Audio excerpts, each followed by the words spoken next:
Philip Garrido followed procedure.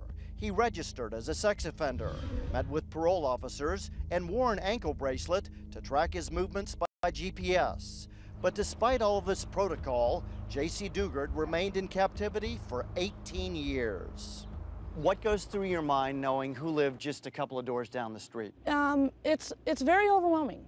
You know, it's scary having kids and knowing that somebody like that could be so close for so long. So many opportunities were missed for him to be caught, and you know, it's very scary. It is. This man had the most stringent parole surveillance that we give any sex offender in California. He was on GPS.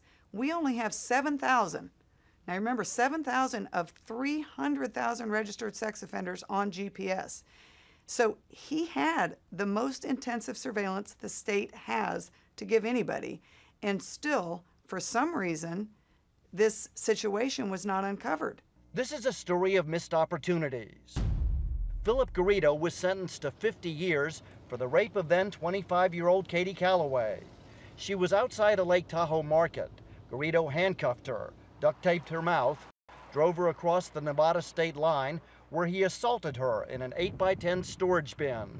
Calloway had the courage to speak about the ordeal 2 days ago on Good Morning America. And he said, you know, I just want a piece of ass. Just be good and I won't hurt you.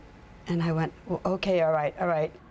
Under current law, Garrido would still be in prison, but in the more lenient 1980s, he was paroled after only 11 years.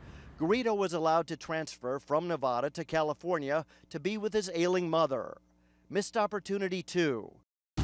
According to state correction officials, parole officers had been at Garrido's home, often unannounced, but seldom spent more than 15 minutes. Well, I think it's horrific. You couldn't help but being horrified by that this was going on, and in fact the authorities, both police, parole, and other law enforcement, wasn't on top of it.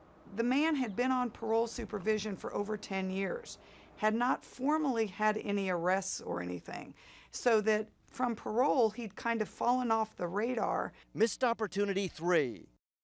Garrido was on the neighbors' radar. In fact, in 2006, several neighbors called 911 to report people living in tents on Garrido's property. Damon Robinson, who lived next door, was one of them. I heard one night, like moaning, like sex, and like it was sex and pain. A sheriff's deputy came to the house to speak with Garrido, but did not go behind the home. In perhaps the most alarming missed opportunity, the deputy was unaware that Garrido was a registered sex offender and did not contact his parole officer or even go beyond Garrido's front door. Organizationally, we should have been more inquisitive. We missed an opportunity to have intervened earlier. Neighbor Karen Sue Walker recalls another missed opportunity. They had a fire in their backyard, and they were back there putting out the fire. And the fire department was back there for 2 hours, putting out that fire, and didn't see anything. Do you feel safe here anymore? I'm moving. I'm moving. We're actually moving this weekend. Even though he's gone, and I don't want to be associated with the neighborhood anymore. The memories, it's horrible. 153 Delta Zero Century. I think most people would be shocked by the statistic that there are virtually more sex offenders in this city that have to register than police officers. Lieutenant Leonard Orman is with the Antioch City Police Department. There are 1,700 registered sex offenders living in his jurisdiction. In order to keep an eye on the registered sex offenders on a daily basis, we would need to at least double the size of our police force. But Garrido's house is not in Antioch City, and that is all important. It is in an unincorporated area. Experts say it is an attractive place for sex offenders to move into without worrying about neighborhood watch programs or attracting attention. Offenders can live and operate under the radar because the community does not have the resources to monitor them. A tremendous frustration for law enforcement. I think one of the biggest issues is that we're given this great tool in these databases we're not given the funds to provide anybody to monitor those people that have to register.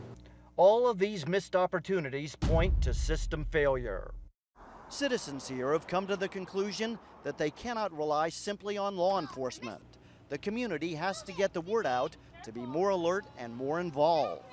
I do think we need to start visiting the city council meetings more often to address that, being that this is not patrolled by the city police, that it's done by the sheriff's department, that something else needs more to be done, because this city's growing and there's more and more kids coming, and they need to be safe, and the parents need to feel that the kids are safe. This is Mike Von Frem for Nightline in Antioch, California.